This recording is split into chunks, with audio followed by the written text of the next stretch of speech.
Happy Doctors Day to all doctors here. And thank you for wishing us, people of this group. With that, we continue with chapter 9. We have come to Raja Vidya, Raja Bhushya Yoga, Raja Vidya Yoga. That is chapter 9 of Bhagavad Gita. Very interesting, where he has, taken us to the deepest layer of this absolute truth. So we have discussed in the previous session about this consciousness, how Krishna says that I pervade everything in this universe. First, he says, I am the consciousness, and he says, I pervade everything in this universe, and I have created by Yoga Maya. I am the conscious, and through my Yoga Maya, everything gets created, and then I pervade into everything. And I am the core of everything. My presence makes that existence possible.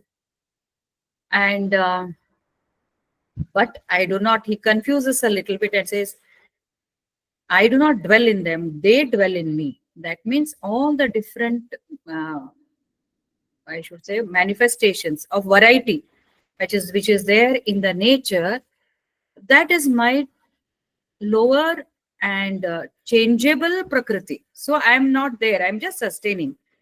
But the true me is that all those dwell in me. As I said, the clay and the pot, we gave that example. So, in brief, there is a consciousness, eternal. It's called existence, consciousness, bliss, Sat Chit Ananda. And everything happens on the surface of that, and everything happens because of that. Its presence makes all the manifestation express itself. Without that, this Prakriti, which is his own creation through Yoga Maya, is jada. It's not, it's inactive. What makes it active is the presence of consciousness. They are together actually. But we must very tricky thing. Very beautifully, he has designed his own creation. I am the pure consciousness. My Prakriti comes out. And if you remember, we have discussed about Para Prakriti, my lower nature. That's also me only. And Para Prakriti, that is consciousness, which is totally pure, absolute bliss, which is necessary, which guides, but which is unaffected, imperishable, eternal, unchangeable, everything infinite. All those qualities, attributes are there for that super consciousness or consciousness. And within the body also, this consciousness is present as a Jivatma. Jivatma, and our mind, thoughts, buddhi, and our everything that goes on in the and the body, of course, with all its anatomy, physiology, everything is Prakriti. So within the body itself, we have that Jivatma, which is pure consciousness. That is our true identity. Everything else is changing. It is not permanent, but it goes back to its origin. If we practice yoga, then through the same body, mind, buddhi, everything, it tries to reverse or retreat back towards that consciousness. And that is the purpose of human life. Krishna says the purpose of human life is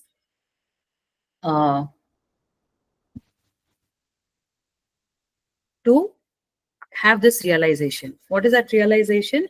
To become aware that I am the pure consciousness. All our identity is Aham Brahmasmi.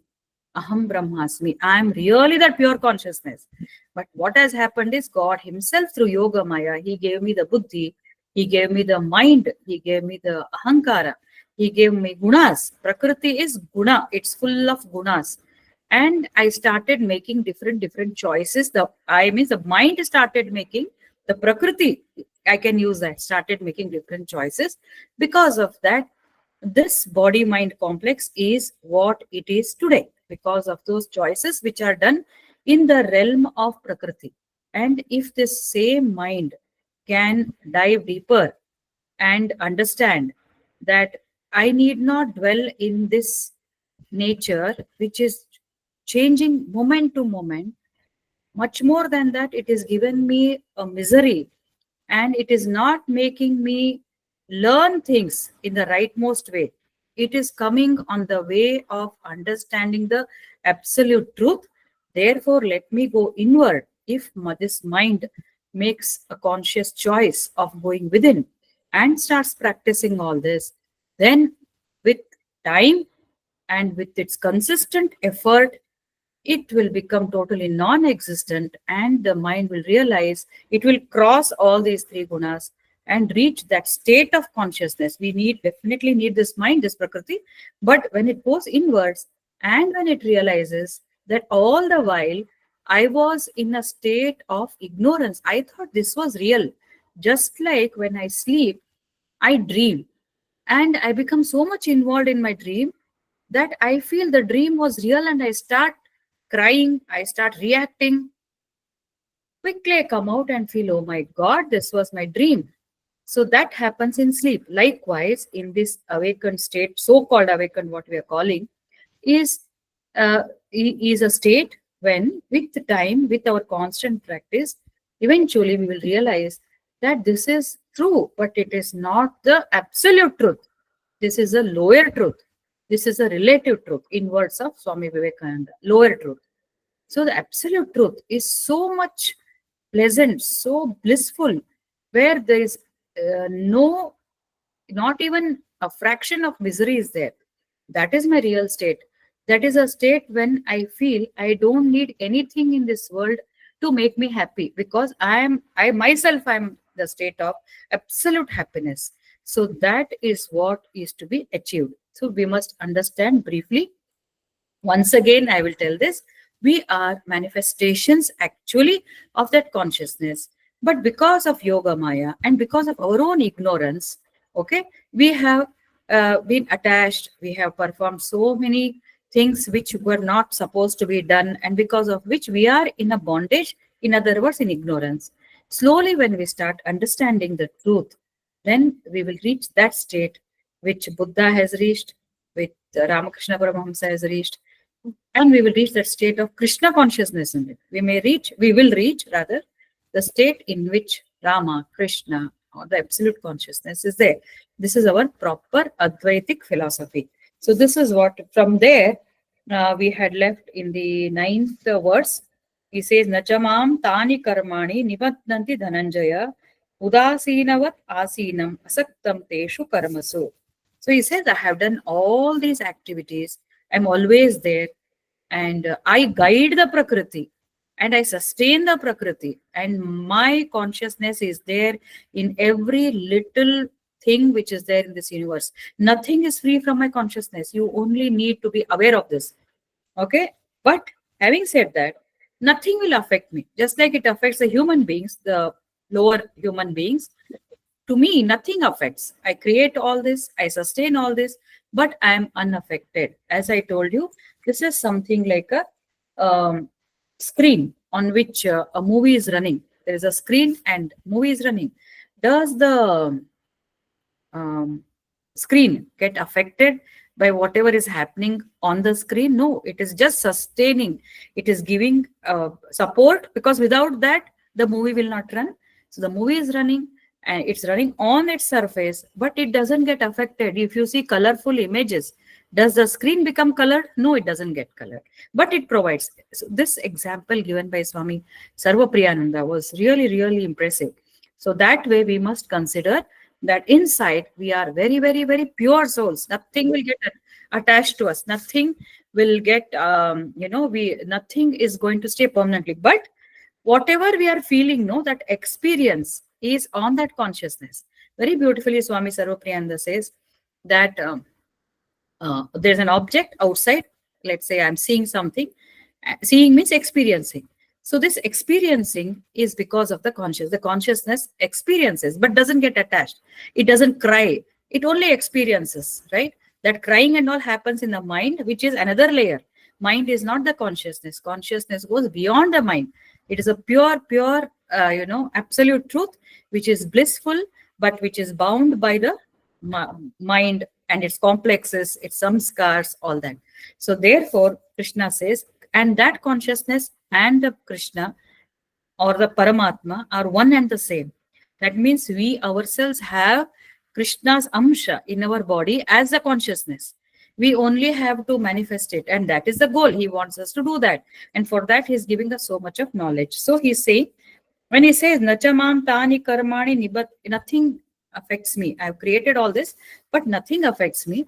I am just udasina means I am sitting there as a neutral, unattached, and exactly we should start thinking, contemplating like this. Everything is happening because of my past karma or because of everything. And that Prakriti, Guna, according to Guna, everything is happening. Let me sit as an observer. This thought should come to us repeatedly in order to reach that state of pure consciousness. So today, all these slokas also, he is going to continue the same thoughts.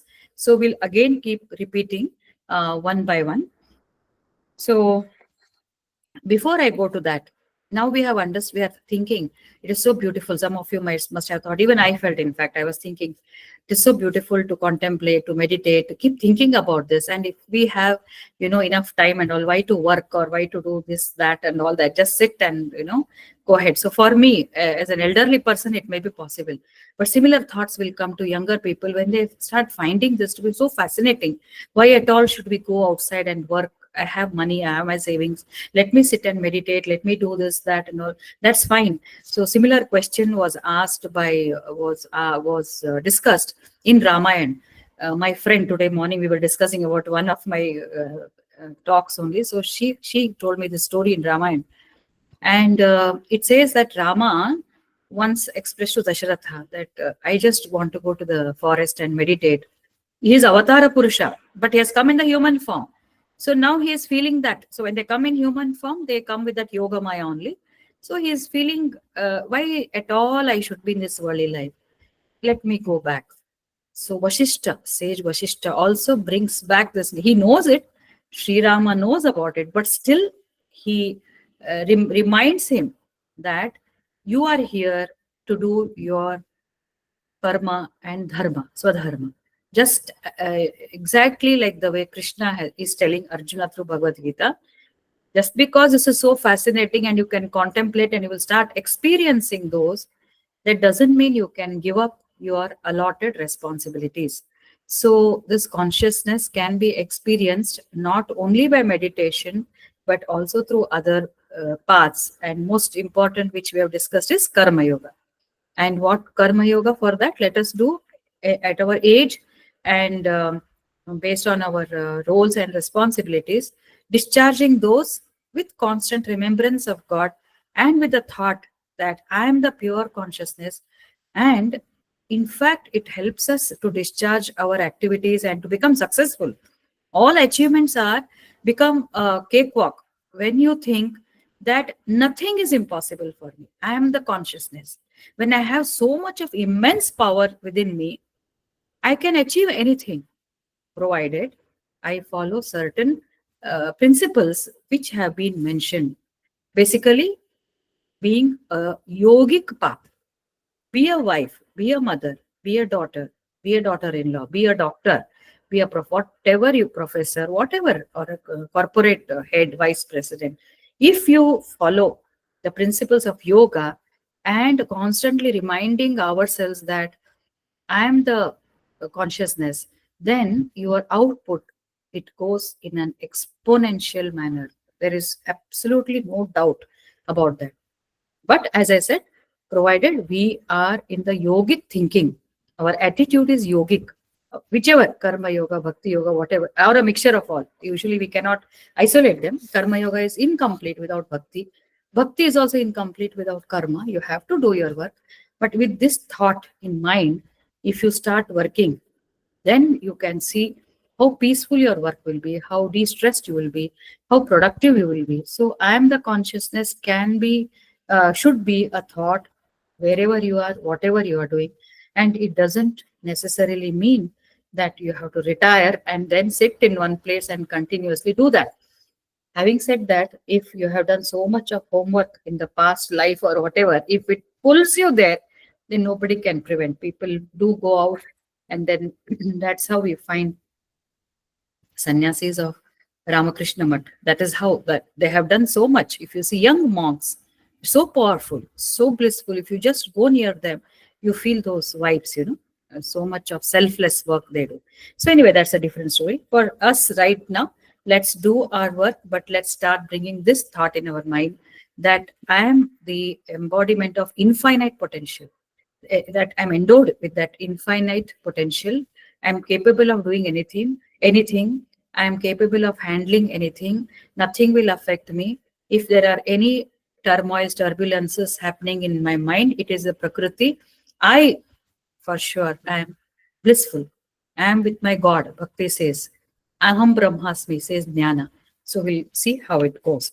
Now in the 10th shloka, he says, मयाध्यक्षेण प्रकृतिः सूयते सचराचरम् हेतुनानेन कौन्तेय जगत् विपरिवर्तते.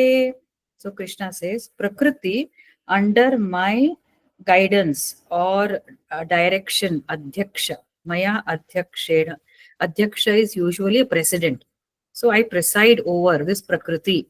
Maya Adhyakshena Prakriti. Prakriti under my direction gives birth to all the things which are moving and unmoving. Sachara charam, chara achara, moving, unmoving things. And because of this reason also, O son of Kunti, Hetuna Nena means because of the same reason, O son of Kunti, the world undergoes evolution, viparivartate. So creation also, suyate sacharacharam, Prakriti starts manifesting, moving and unmoving means living, non-living, everything. And also the changes that they undergo is also because of this reason. What is the reason? I am the director, he says. If you remember, I had given one example in Bhagavad Purana class, I think. So consciousness is like a lame person who can see and who is very knowledgeable. Prakriti, which creates all this and performs, is like a blind, but it is moving. So lame and the blind, if you combine these two, the the Purusha or the consciousness or the Atman, he cannot walk. He has not knowledge and that a lot of guidance he will give, and he will say, Prakriti, take me to different places. If blind person if the lame person sits on the blind person walks, and the lame person will keep guiding him, go to the left, go to the right, go ahead, don't go here. So this is how the intelligence, it's a cosmic pure intelligence that guides the Prakriti, and that will sustain also, that will help, it's always there, it supports the existence. This is how the combination of consciousness and Prakriti works. So this is how it is. The Prakriti does not know anything. It can walk, it can perform, but with his presence only. Without that, it will not perform. It is like, as I said, structure. Function is given by the consciousness. The anatomical structure is Prakriti. Physiological functions, you can say, is given by the consciousness. So this is how he says, this is how I am presiding over all the functions of the Prakriti.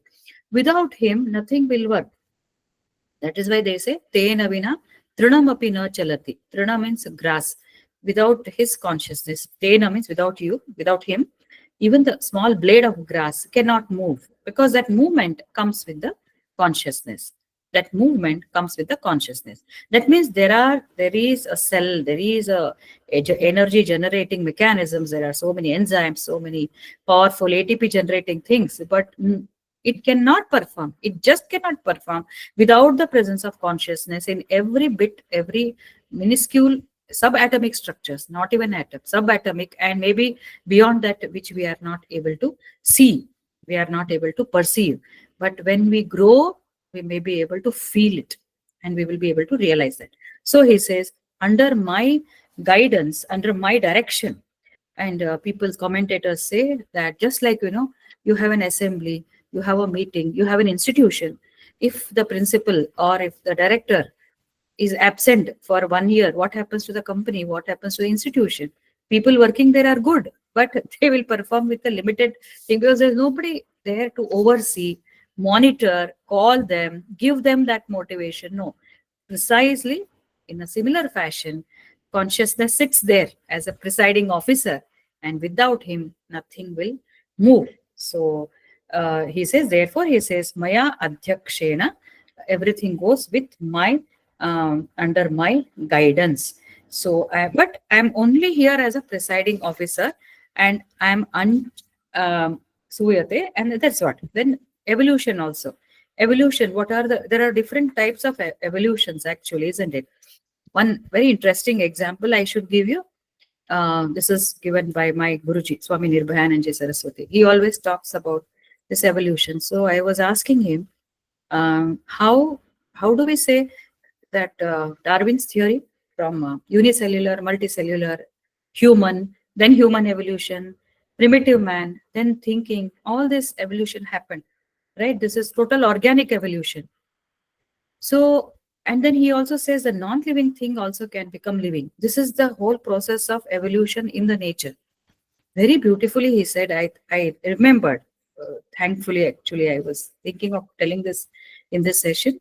So, this evolution is a very peculiar thing. And look at this consciousness and nature working in combo. So, what happens is when the non-living things also they exist as just matter, no, it just doesn't have any life. When it goes back in a very minutest form, minutest, they become, very, very, as I said, subatomic structure and all. At that point of time, somewhere it becomes, it seems there is some absorption of moisture, and that gets converted to amoeba, say unicellular organisms. These are told in our scriptures, he says. This is how it is from non-living to evolution of non-living to living. This was very fascinating because always I was thinking there cannot be such an evolution, living to non-living. And then how does an amoeba become a reptile? How does an amoeba become a multicellular? So he says some form of intellect is there in all these, including the non-living. So what happens is that amoeba is consumed by some other organism. So always there is a restlessness for even a unicellular organisms to become little more powerful, it seems. Little more powerful than what it is. A small fish wants to become a bigger fish. A bigger fish wants to become a bird because bird picks it or reptile picks it. So likewise, every being always has that restlessness to become something bigger. And same thing continues when all these living beings, the animals, plants, birds, everything, they ultimately reach the human form. It is in this process only. And once the human form is there, human evolution takes place because always the mind wants to grow, like how we are thinking. We have to become that consciousness. We have to realize that Atman.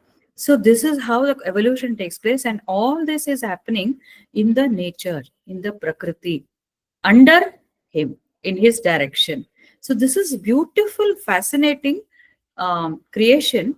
We have learnt about how Sarga, Visarga creation happened, but functioning is beautiful. So this evolution. So he says, Viparivartate. Viparivartate means this is how the world also evolves. So there is evolution of the cosmos, there is evolution, organic evolution, as we discussed just now, and there is a human evolution. Ultimate is the human evolution. Sukshmati sukshma, very subtle. Ultimate it is when this human mind goes beyond the gunas and becomes one with him. Then now he says, Avajananti ma mudha manushim tanu ashritam param bhavam ajananto mama bhuta maheshwaram. This is 11th one. He says, unaware of my higher state as the great Lord of beings. Param bhavam, second line, ajananto mama bhuta maheshwaram. Without understanding or unaware of my higher state as Lord, great Lord of beings, fools, mudha, disregard me. Avajananti, they disregard me when dwelling in a human form. Manushim tanu ashritam. That means now he has come in a human form. Krishna is saying, I have come in the human form, Arjuna, but I am the Supreme Lord. Very few will understand I have understood. This also applies to us also. Now Krishna is not there. But Krishna Avatara is real. Rama Avatara is real. Varaha Avatara is real.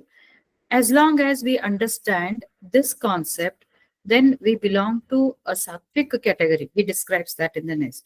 If we do not accept that, this is all bogus. Many people say that. Many people say, what Krishna Avatara? How can God come in human form? If he is God, he should be God. He should be there. Or he's there everywhere, we understand. That is also correct. But nobody should deny the Avatara Purusha. Avatara means like this. Krishna, Rama, Varaha, Vamana, Urmavatara, Matsyavatara, Buddha, Kalki will come now. All these, no, because the concept created by God. One is this creation, matter, material, and then we discussed about evolution and functionality. Now we should understand his another dimension of Supreme Lord is whenever there is a need on this earth, he himself has created, but the human evolution may deteriorate. At that moment, what happens is Krishna or any avatara Purusha comes to. We know very well when the Asuras became powerful, they wanted that Amrit. That time he became Kurma. And then when Vedas were, the Pralaya was to happen, Swayambhu Manu was about to be getting lost. He comes as a fish, Matsyavatara. Then he wants to kill Hiranyakashipu, Hiranyaksha. He comes as Narasimha Avatara and Varaha Avatara. And similarly, now Rama has come because that was a time when Ravana and other people had to be, they had to be killed. And Krishna Avatar, so many people we have seen from his childhood, he has killed so many people and given them actually liberation, including a person called Shishupala, said that. So like that, avatars are there. Yada yada hi dharmasya glanir bhavati bharata. Dharmasya glani means when the righteousness comes down in the society and when it becomes unsafe for people, dharmic people to survive. Yada yada hi dharmasya glanir bhavati bharata. Abhyuttanam adharmasya sujat tadatmanam srujamyaham. Tadatmanam srujamyaham. Paritranaya sadhunam vinashaya cha dushkrutam dharma samsthapanataya sambhavami yuge yuge.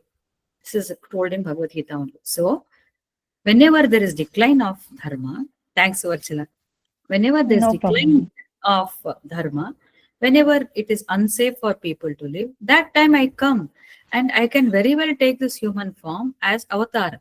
But people should have that much of maturity to understand or to accept. So when we are clear that this is divine, this cannot be an ordinary human's creation, there is some superconscious, then we start reading, we understand, and then we will accept that this avatara Purusha was required. So now in this Kali Yuga, if we are able to accept Krishna, and we are accepting, that is why we are so interested in Bhagavad Gita and his words, isn't it? So there are many people out there who do not, because they are mudha. That means he calls them as a dumb-witted or foolish. Foolish are those people who do not consider me as manifestation of that Supreme Lord. In other words, he is saying, I may appear in this body, but I am the Supreme Lord. I am the Supreme Lord. And we are very happy. We are reading exactly his words. And in every word of Sri Krishna, he lives. He says next in few shlokas. He's living, actually. So, avajananti mamudha manushim tanu ashrita. So he says these are the fools who disregard me. And to understand these people also, no, because that's what I said. There is some kind of, that restlessness within us that just pulled us towards this learning and understanding. And therefore, we are able to appreciate that. Otherwise, an ordinary person cannot. But when does why it makes an ordinary person not accept God as Avatara Purusha, not accept him as, first of all, not accept the fact that there is some consciousness, there is some God, there is something, some power. There are atheists. right? That is one stage. Another stage is they may be thinking that God is here, there, no clarity on that, and not really getting into the deeper, and rejecting the idea that Krishna is Avatara Purusha and he is God. Rama is God. Krishna is God. Avatars are there. So these concepts they will not understand because they are in the world of Maya. Totally ignorance. Maya means they are totally drowned in ignorance and enjoying the worldly affairs and suffer. And but suffering is not permanent. They come back, but nothing will teach them. They are not in the mood to learn. So people who learn are always picked up by this momentum of consciousness and the vibration frequencies which are around. And then we get going, we get carried, and it takes us actually. So that is what he says. And actually, Sudhamurti, all of you know, no? Sudhamurti is a great writer and wife of Narayan Murthy, Infosys founder. So she, I think you know this. It had come in so many messages and all. She's a lady who's now she's got Padma Shri also. She was traveling, no, once in the airport. She was called as a cattle class because the way she, I mean, nobody understood her personality actually. There were few people who were traveling with her, and when she went into the business class, they said, "This is not for you. You should go into the economy class." And then somebody comes, and then since she was a frequent traveler, the airlines people come and tell her, "Madam, you can come here." They take her there, and to their surprise, the next day she has a meeting with the same people who had told her these are all cattle class people. Cattle class means ordinary class people. It had become a big news.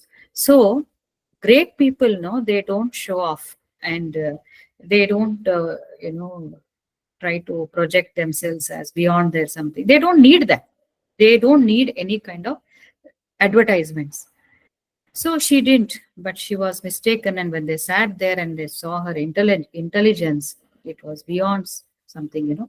Same thing, one more example is Sri Ramakrishna Paramahamsa. He was going in there's a small garden in Dakshineshwar, it seems. And there one devotee has come to meet him only. But Sri Ramakrishna is a very thin person with beard. He looks ordinary. But if you come closer and if you have that, you can appreciate the divine thing in him. So he was moving around. Then here this Babu says, "Can you give me one rose from that garden?" He thinks he is a gardener. So he says, "Okay." And he comes and gives him the flower. "Can you give me a rose?" He says. So he brings it. And he takes that rose to give it to Sri Ramakrishna. Then Ramakrishna Paramahamsa comes and sits on his seat, and then he starts speaking. This man feels so bad. He says he has brought it to give it to him, and he is asking him to pluck it. So this is how an ordinary person cannot identify an extraordinary person. We need to have some kind of that, that power of that vibe to detect another person's vibe. So Krishna says these are the people who deny that I am the Supreme Lord. They are in the world of Maya, and it's okay. They will take their own time. And he describes what happens to their work. Moghasha mogha karmano mogha jnana vichetasaha rakshasim asurim chaiva prakritim mohinim shritaha. So such people have these are of vain hopes, means useless hopes. Their hopes are useless, of vain. Their works are of vain. Their knowledge is of vain hopes, of vain works, of vain knowledge, and senseless. They are possessed of the delusive nature of Rakshasas and Asuras. Whoever is ignorant and worldly, they cannot appreciate the divinity. So he says, their hopes are useless. That means they're banking on something which is totally irrelevant. It's senseless, useless hopes they have. Whatever hopes they have, no, their hopes is what? I should become rich, I should become powerful, I should become famous. All superficial without any meaning. So their hopes are of vain, their works are of vain.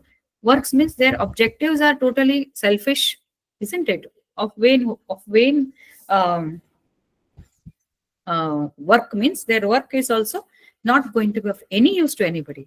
Their knowledge, what is the use of any knowledge or any qualification if they are not able? See, this is very important. There is no any knowledge, bookish knowledge, or even your experimental or whatever is of no use. It's of vain unless it accepts the divine power, unless it accepts, or the person who is working or person who, otherwise it builds so much of ego.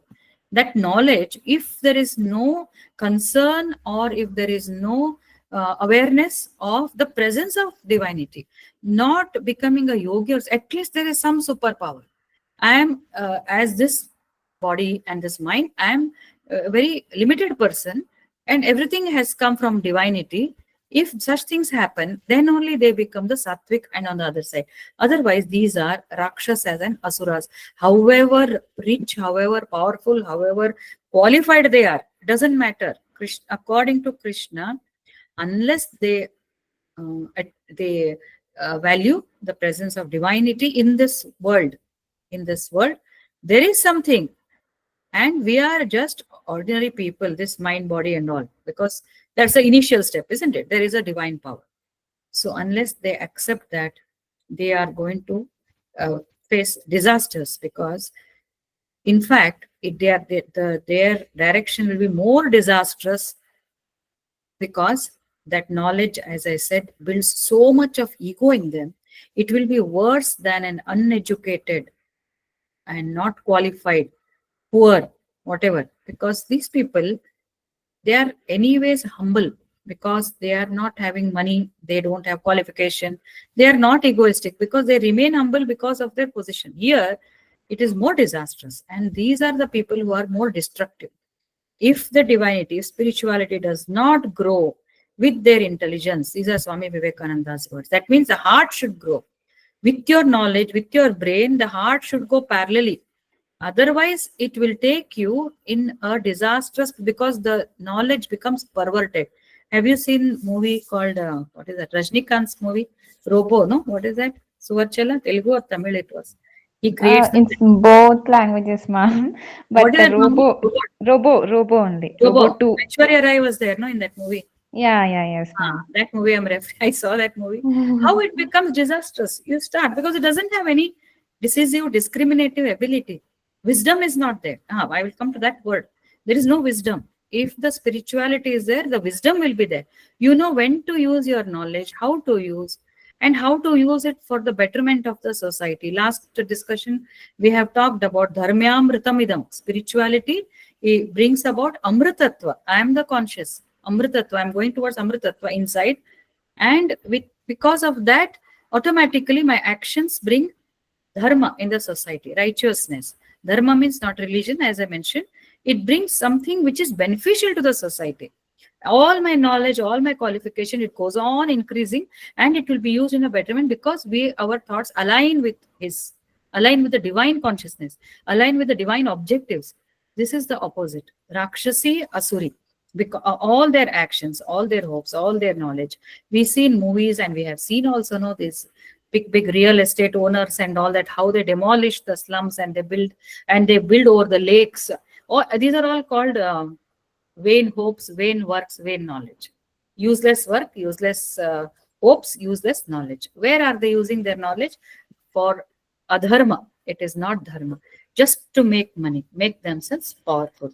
So this is the meaning of this. And so he says, so we must get out of this kind of thing. And how these people will come out? We assume that we are not of that, because otherwise we would not be sitting, listening and talking about Sri Krishna's message. So we are one step closer, but we need to maintain that state of, sattvic bhava. Otherwise mind will go down. So these are all people, because avidya maya and vidya maya, they are all in the moha, rakshusim, asurim chaiva prakritim, mohinim shritaha. Mohinim means in the maya. In the world of maya, moha is delusion. They are in the world of delusion, ignorance, and so that maya. We are also in the maya only. Meditation is maya. Bhagavad Gita reading, discussing is still in maya. Until we reach that conscious state, we are in maya only. But ours is vidya maya. it is taking us closer. Avidya Maya, one which takes you more towards ignorance, more towards disasters, or this kind, Asuri Buddhi. You Tamasik, it's called Tamasik, Asuri, Rakshasi. So if how can these people then get converted? If you have people around, love, compassion. Starting is to show love, show compassion. That work should be for betterment of people. Like that, if they follow Vidya Maya, if they follow actions that get towards higher sattvic, Vidya Maya will take you towards sattvic. Though it is still Maya because we have not yet realized, but it is still better. It is closer to the attainment of consciousness. महात्मानस्तु मां पार्थ दैवीं प्रकृतिमाश्रिताः भजन्ति अनन्यमनसो ज्ञात्वा भूतादिमव्ययम्. So now he says Mahatmanastu, opposite. There he called them Rakshasim, Asurim. So now he is saying, but great souled ones, Mahatmanastu Mam Partha, Mam Partha, O son of Partha, possessed of Prakritim, Daivim Prakritim. There he said Mohinim. Mohinim is Moha. Prakritim Mohinim Shritaha. They were resting in Moha. Here they are in Daivi Prakriti, divine, Sattvic. These are Mahatma. What do? Bhajanti Ananya Manasu. They worship me. They worship me with single-mindedness, with lot of concentration. And they do that after understanding Jnatva Bhutadim Avyayam. After understanding that I am Adim, origin of all living beings. I am the origin of all beings, and I am imperishable, immutable. So the great souled ones, what do? Just as I said, we follow Vidya Maya. We means anybody who is entering. We are still entrance. We have just seen the word. So people who are great souled ones, they possessed of the divine Prakriti. That means they live in divinity. They love to be in divinity. They love to be associated with divine people. And they worship me with single-mindedness because they understand me to be origin of all the beings and am immutable, unchangeable. So far, at least we have got exposure to this knowledge. We have not yet got that experience, but we have understood and we believe. We have a lot of Shraddha because we understand that Krishna is the originator. Krishna, or as I said, you can call him by any name. Shiva Shakti also they say. Krishna and Yoga Maya, Shiva and Shakti. Shiva means as a Parabrahman. You call Parabrahman or Krishna or Shiva, whichever suits your this thing and you feel comfortable, you can call. And Yoga Maya can be called as Shakti also. So if we understand that these are the two components of this existence, we are Prakriti until we realize we are Parabrahman. So we become the Mahatma. He calls them as Mahatma. So you worship. How to worship? Next he says, how do they worship? Satatam kirtayanto mam yatantascha dridhavrataha namasyantascha mam bhaktya nityayukta upasate. So how to, previous shloka he said, these people, since they live in divinity, they are sattvic people, they keep worshipping me with steadfast devotion, means very one direction, unidirectional. And they know that I am the creator. So he has combined both jnana and bhakti. They have this knowledge and they have this devotion. Therefore, they have detachment also. See, we say how to develop detachment. We are already in the path of detachment. We must appreciate ourselves that for this 1.5 hours we are sitting here, this is not an easy thing, not a good attraction to many people, but we are blessed, and because of which we are attracted for this time, or we listen later also on the YouTube. That also very few people, and of course we also have our fluctuations, but we have made it a point to get associated So that means we are in the path, we are slightly fixed in divinity, we are understanding. So we must not always feel that we are yet to. No, we are always already. We're already there. We should pat our back and say, because we like to worship Him. We want to know how we could be better. So that way we are in the path. So he says, how do these people do? How, or we can also learn how we can be better. This satatam kirtayanto. Kirtan means uh, kirtan is singing, listening actually, or talking about his glories. It may be, Ranganathanji says, it need not be external. Even when you're sitting in the bus or traveling somewhere, in the mind, if you're thinking about his glories, if you are memorizing, if you are recapitulating whatever you have learned and enjoying that, that becomes kirtan. Otherwise, if you have that luxury of singing, you see ISKCON devotees, my goodness, how beautifully they sing and they dance to glory. I love going to that. I haven't been since years, but I love that cult, this part of that cult, when they do that puja. How many of you have gone to ISKCON temple? Anybody? Ma'am, I went, ma'am. You have attended Uh, that Even temple? I have gone. in Bangalore also it's there. That I have gone, and in Tirupati also it's there, ma'am. Hmm. Padmaja, you have been to ISKCON? Yes, ma'am. Even I have been to Have ISKCON. you have you It's so nice attended place. the Nartan Yes, ma'am. Kirtan? My, Yes, yes. very pleasant. No, it's so Somewhat like electrifying. they dance in a like a trance. Yes, They yes, lost it's in their own yes, devotion. yes. Yeah, they'll become like exactly what he says, no, inebriated, Yes, intoxicated, yes. ecstatic they become. And it's very contagious, even you feel like doing. So if you have that luxury of doing that in your own home, I've seen all his devotees. So many people do bhajans at home every day, or they play bhajans, they sing, and it's nice, to sing, especially in Bhakti Marga, no, they that singing and his glories and all that. It's taken in a very, I mean, they love it. So satatam kirtayanto mam yata dridhavrataha. So glorifying me always and striving, constantly they strive. Once you taste, the nectar of bhakti properly, then you feel like being in that state of mind. Whether you are working, teaching, treating, you will be in that mode. You love to be in that mode and do your work.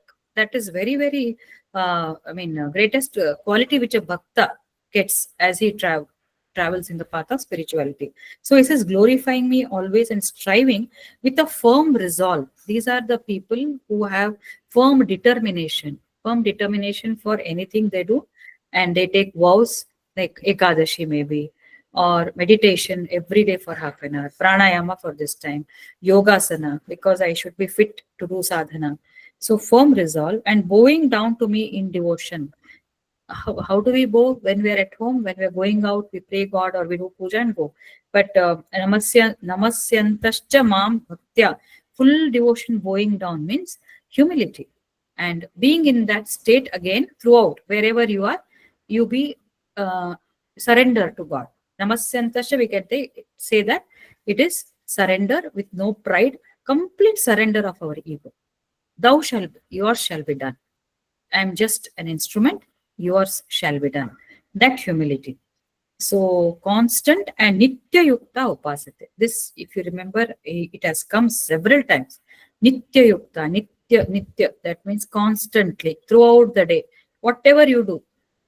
As I said, it's not that you sit close yourself and throughout the day. If you can do, you are lucky. You can still do that, but you have to earn your bread. No, cannot sit there. Who will prepare food for you? Who will give you food? Who will provide that? No lunch is free as long as you are a householder. Even when you become sannyasi, also you'll have to go begging. You cannot just sit and do something. You have to be useful to the society. But whatever we do, if we are consistent, constant, then he says these are the people who do like this. The Mahatmas, Satatam Kirtayantu and Dridhavrata, they are not fickle minded. They are firm in whatever. Once decision is taken. No, shall I do this? Shall I? No dvandva, no dilemma. And always humble and with lot of devotion. Nitya Yukta the Pasate. So next one. ज्ञानयज्ञेन चाप्यन्ये यजन्तो माम् उपासते एकत्वेन पृथक्त्वेन बहुधा विश्वतो मुखम्. So now comes another very interesting things. So he says this he told about Kirtan, Bhajan. So who does all this? Bhakti people who follow the path of Bhakti Marg. Now Jnana Yajna. What is Jnana Yajna?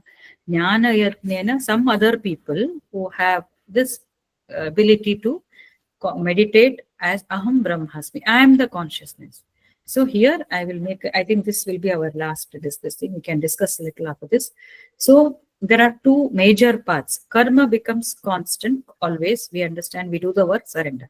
Apart from that, if bhakti predominant person, he considers God as God and I am your dasa.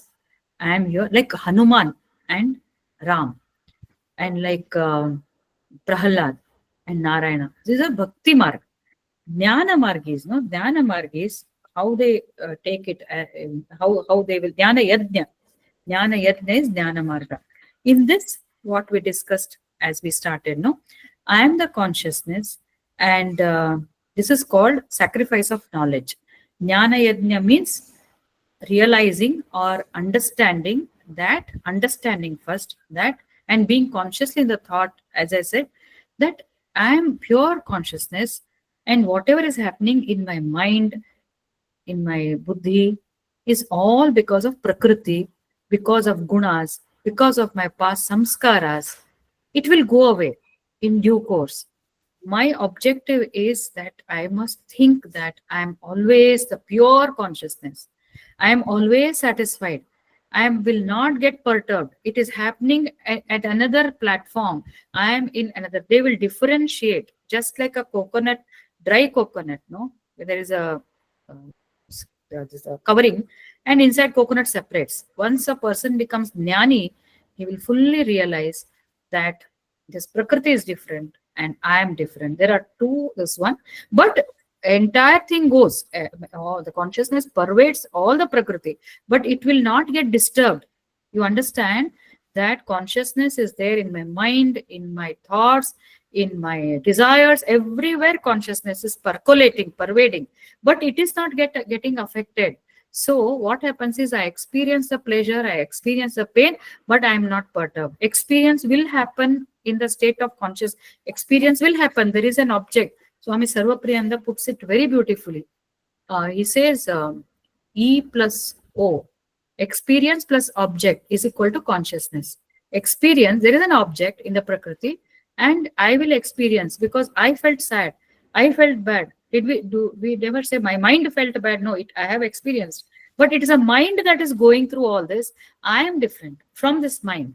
Mind, let it go through. Let me become an observer.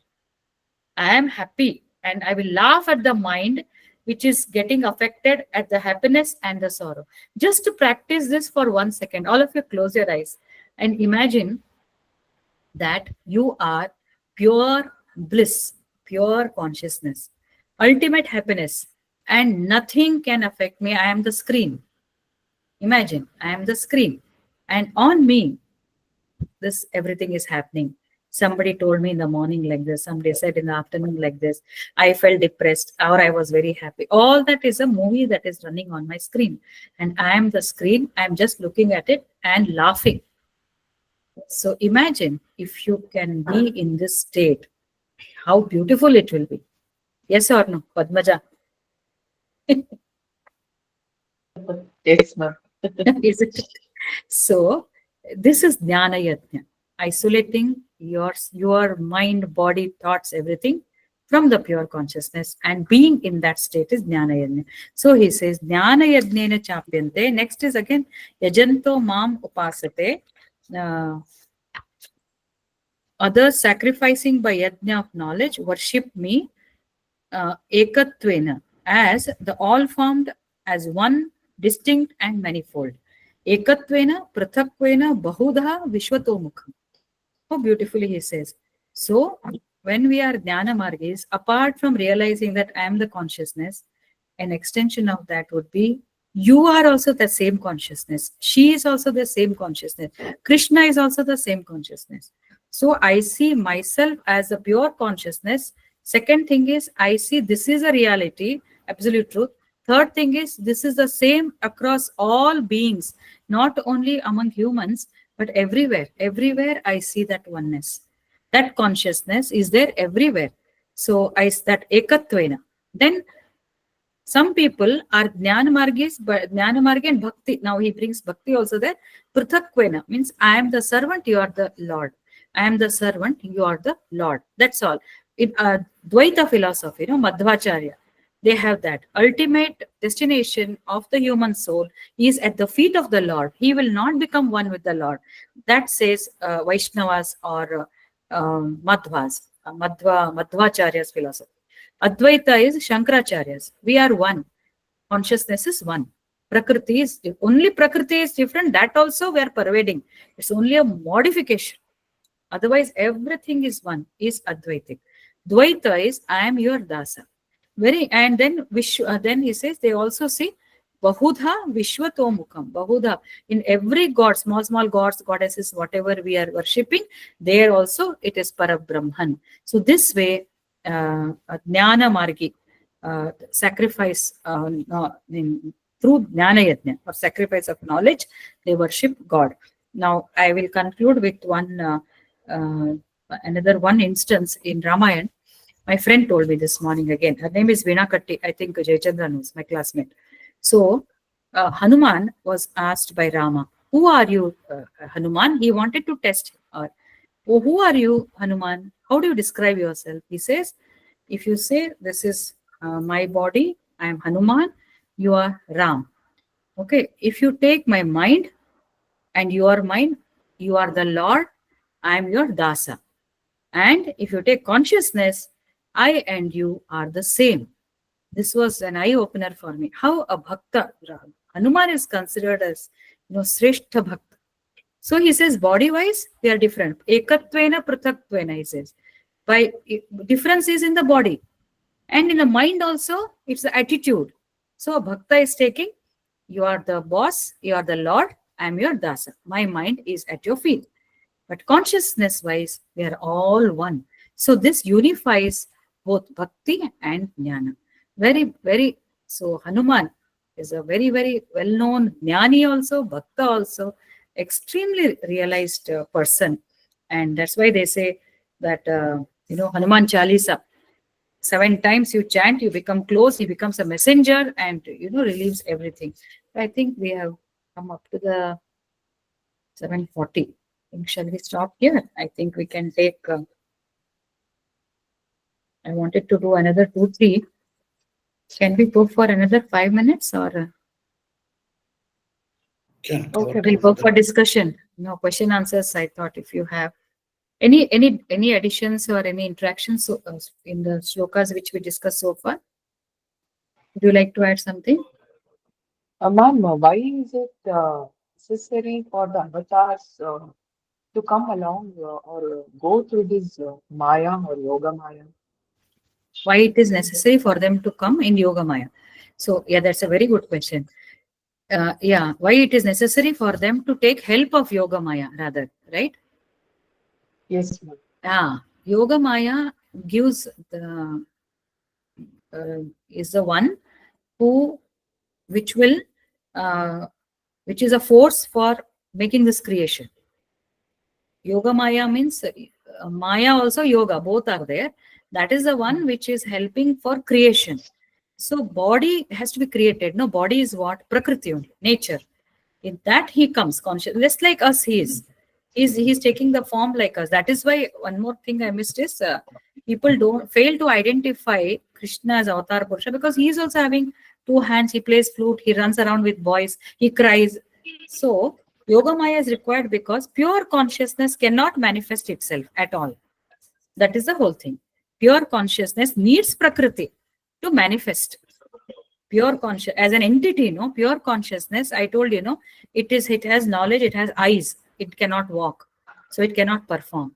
But here, human body has to be there, Creation of the body, mind, Pancha Mahabhutas, all these are required Only by Yoga Maya means Shakti. Yoga Maya is nothing but Shakti. It's an energy. Shiva Shakti, we say, no? Shiva is a consciousness. Shakti is the performer, the main entity that brings things into existence, but with him. So he needs Yoga Maya to manifest. Otherwise, he cannot manifest in the usual form. Clear? When we say Maya affects us, I mean, we have to overcome Maya. Isn't it, Yes, ma'am? we have to. Yes, yes, yes, yes. But we This also need Maya to run the correct. world and Yes. run the samsara. There is a yeah, you're right. Very, very apt question. Yoga Maya to him is required only for manifestation, not for realization. He is already realized. That differentiates Avatara Purusha from an ordinary human being.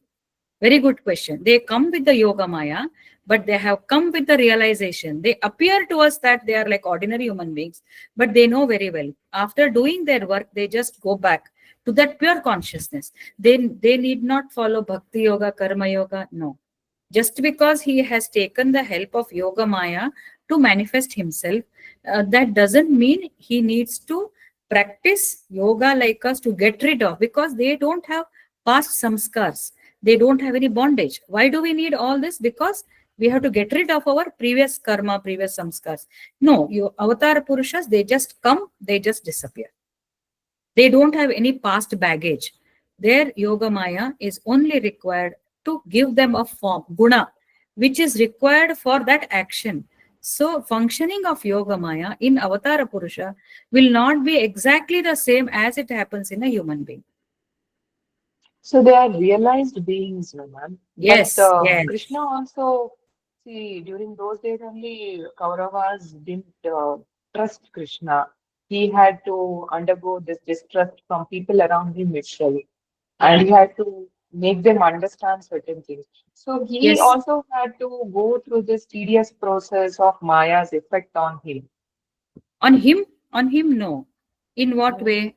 To some extent, yes, because emotions he used to express. That was Mhm. natural.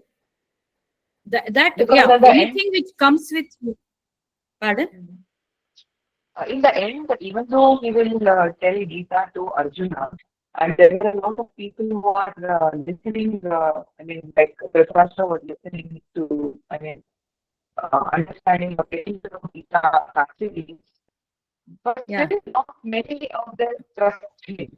Is that the effect of Maya on them? On Yoga them, Maya on on them? them, on them, Mhm. no, on the others. On the others? Yeah, yeah, they were ignorant. No, they were of this Duryodhana Shishupala. Clearly, they say Mhm. they could not comprehend his divine quality. Number one, they always felt he was manipulator.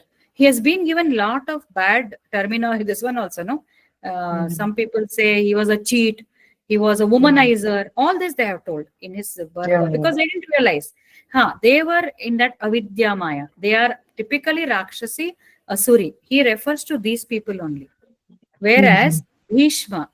Bhishma, he has written one book. I mean, it's called Bhishma Parva about Krishna only. Bhishma knew Mhm. everything about Krishna. Arjuna was made to understand and he was receptive. Duryodhana was not receptive. See, leave alone understanding. Even if a saint comes and sits next to a person, yeah, you are very correct. We are all in Maya, different grades of Maya. What was a Sattvic, Rajasic, Tamasic? How in which category do you put Duryodhana? You tell me which category out of Sattvic, Tamasic, Tamasic, correct? tamasic, So that goes much away from divinity, Tamasic, correct? And tamasic where do you, along yeah, with the rajas pardon, also. pardon? Tamasic along with rajas also a little bit. The middle one, Raja, Middle one is Rajas, Rajasic, Rajasic. Rajasic. Where majority of us fall actually. Even Arjuna was Rajasic only because he has to be. He also had that ambition. Slowly he gets converted. We don't know what happens to Arjuna. These are all sayings, but he had the ability. He was in upper Rajasic, you can say, close to Sattvic, because he believed in dharma and he practiced some vows. All that Bhishma Pakka Sattvic, Draupadi Sattvic, Kunti Sattvic. So all that majorly. Okay, so tamasic people know, even if the Lord comes and stands in front of them, they will not be in a position to receive it, because tamasic means stubbornness, resistance to change.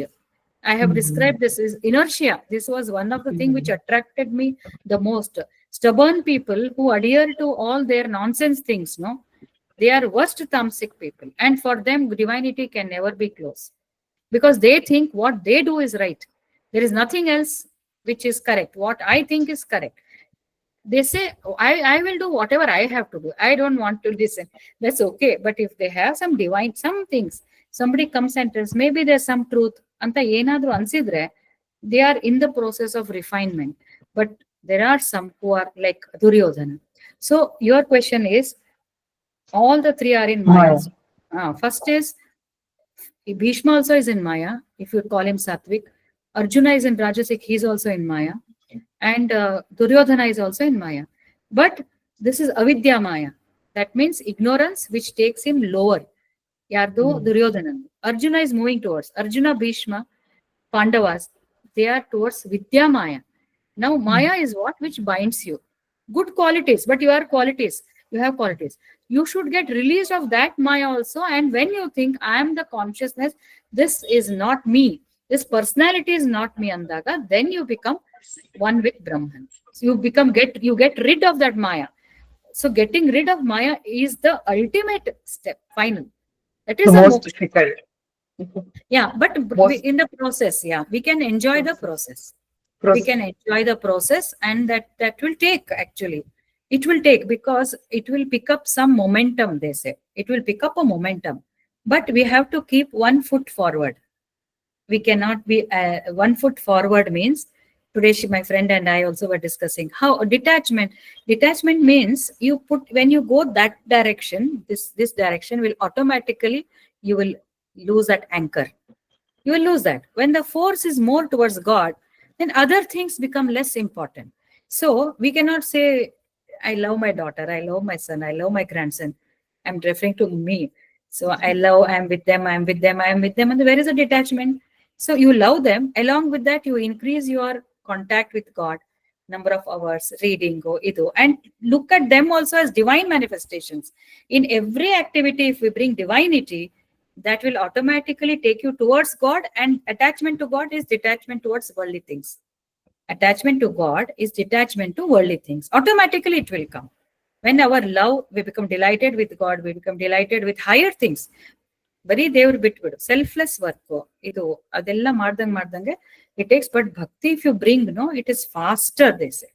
Bhakti is easy if you are able to be, if you are basically humble, and basically you are willing to adapt. If you are willing, something which is good, I want to cling to that, andre, then your life is in the right path.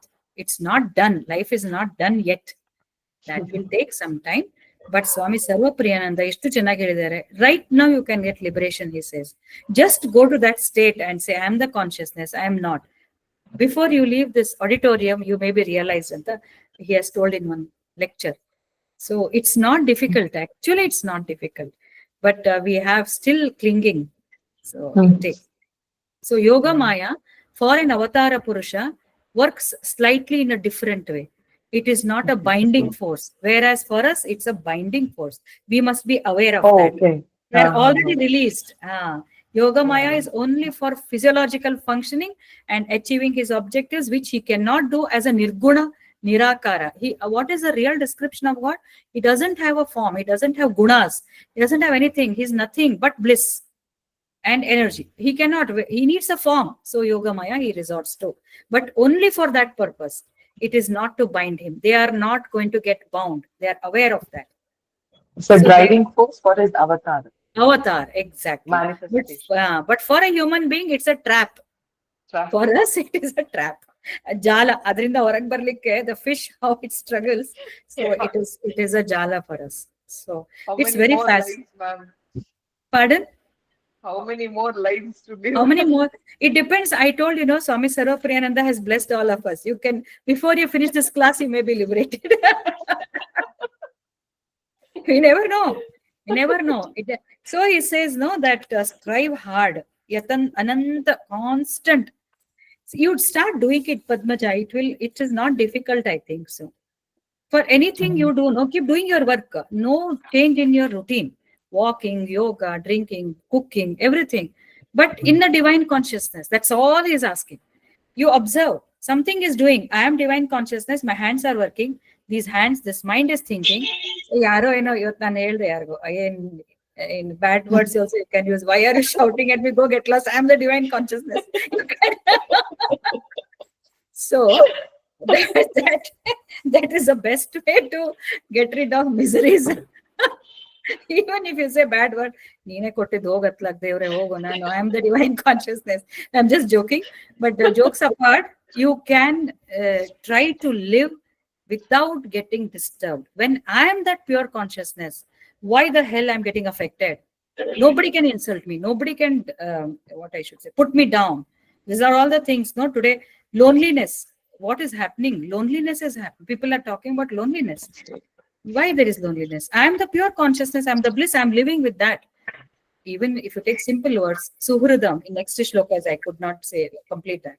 He is there as a constant friend. So let the mind dwell in that so that everything happens automatically. We need not worry. So this concept, if we start keep thinking, the speed will be faster. Right? Yeah. Anybody else wants to add? Padmini, But ma'am, Kavita? who is Maya? Maya is a goddess or it's just a manifestation? No. Maya, Prakriti. Maya is the Prakriti is the nature. Nature means what? Not that nature which Not we are nature. seeing. It starts from its entity, you can just say. Mahattattva means potential of all the gunas. It starts from Ahankara, then it differentiates into Sattvic, Rajasic, Tamasic. So they are all matter, I can say. It's matter. So, but we worship Durga as Maya. Maya. Because our mind will comprehend and surrender to a form, person with the entity with a form. So the entire Prakriti matter. So this Prakriti is not only the tree and all that, including our body, mind, thoughts, all is Prakriti. Anything other than consciousness, no, whatever is manifested, table, chair, everything, it's all going back to Pancha Mahabhuta. From there comes we have discussed that, no? Yeah, so, Yes, but it's fertile, yeah. So all this comes under Prakriti, Maya, and like that it is. So we should keep reminding ourselves. Ourselves. Yeah. So Maya is you can call her as a goddess if you want to give shape, or it's an entity. It's a matter with energy, which has a power to differentiate, manifest trees or plants or animals, anything it can, with the permutation and combination of water, space, all those Pancha Mahabhutas. Okay. Yeah. So any other queries? Jayachandra, anything you have? So Achala, it took a long time. Yeah. Yoga Maya itself was another class for us today. Quite good. Yeah, Yoga Maya. Yoga Maya itself was interesting. Yes, it is. Imagine when we discuss only, we are finding interest. If you experience it, what would be the happiness, no? Joy. Yeah, that's right. So Achala, anything? Kavita, Padmini? Ma'am, Ah. you were saying about Rama and Hanuman conversation, no? So if Krishna appears in front of you and ask about describe yourself, so what you will say, ma'am? Me, Me? Yes, I have very clear, yeah. If he appears and asks, who are you, means I will say consciousness only. You and I are same. Make me that. Okay. I didn't think about it. So No, actually, I was I'm thinking, thinking- okay, what I should say like that. Okay, let me ask ma'am only. No, that should be purely your call. But I feel I and he